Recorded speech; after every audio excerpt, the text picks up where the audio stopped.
The season has now moved into January. Just over 2 months remain in the decorated high school career of three-time state champion Bria Holmes, the player who 2 months prior ended all speculation by announcing that she'd play in college at West Virginia. I am honored today to become an official Mountaineer. I couldn't have chosen a better school to be a part of. Thank you. Before Bria revealed her college choice, there were countless choices to consider, countless recruiting letters to open, or not open, and one mailman to apologize to. And it just got overwhelming. She was receiving 100 pieces of mail a day, and the mailman was getting mad at me because he couldn't put it in the mailbox. In the beginning, it was okay, but then as it kept going, it got a little overwhelming, and I didn't know what to say and who to be interested in and who to talk to. With Bria being one of the top 25 girls high school basketball players in the country, nearly every elite college program expressed interest. Duke, Georgetown, West Virginia. Including the 8-time national champs from Bria's home state, the University of Connecticut, coached by Hall of Famer Gino Auriemma. Remarkable one-loss percentage of 85.1%. This one is actually from Coach Daly, and this one is from Gino.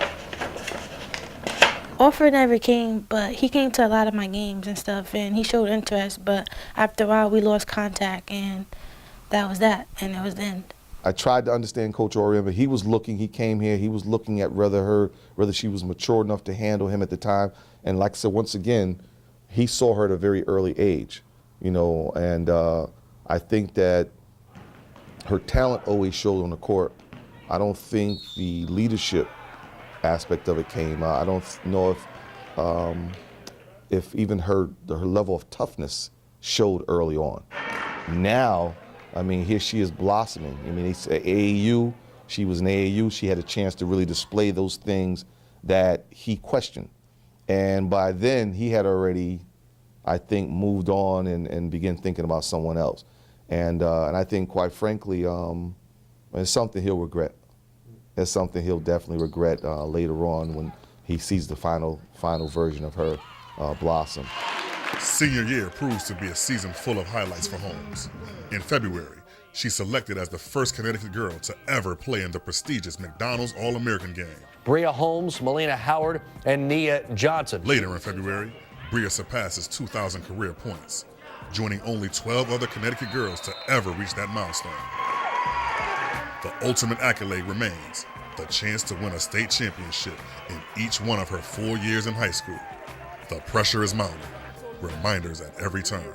Didn't I tell you about the 4 feet last year? And what you promised, right? You gonna deliver now? All right now. From the outside looking at her, it didn't seem like it was a lot of pressure. She kind of just, shrugs it off, or, she's polite to most people, and she makes it seem as if she can carry it all on her back. But when you have a one-on-one conversation with her, or, when you do see her after she walks past that person after the conversation, you kind of see her kind of go, I just wish people would just let me be, a teenager, just let me be a regular kid that plays basketball and has teammates. It's not just all on me. And she shows that on the court. She involves her teammates. It was never about Bria Holmes.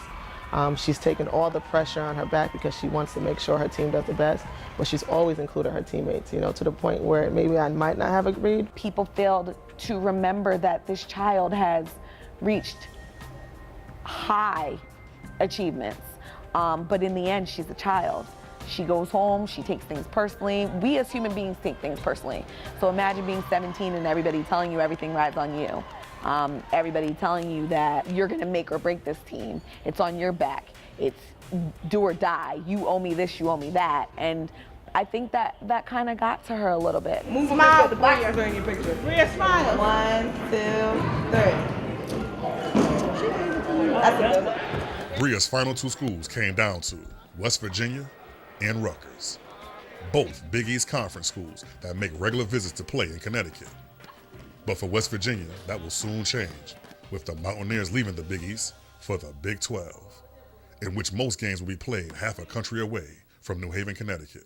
Our understanding is that won't happen until she's a junior in college. So they have a 3-year span, so it won't take place until she's a junior.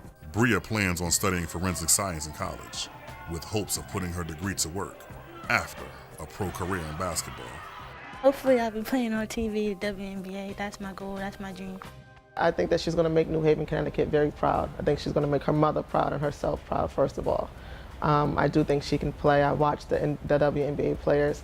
I've seen players come out of Connecticut. I've seen players come out of other Big East teams, and I think that she's going to be a tremendous, tremendous asset to West Virginia and in coming out to any WNBA team. Yes, it's not pressure. It's just what it should be. I'm glad the recruiting process is over. And I just like to thank everyone that was recruiting her. But it was her decision to pick West Virginia, and I think she made an excellent choice.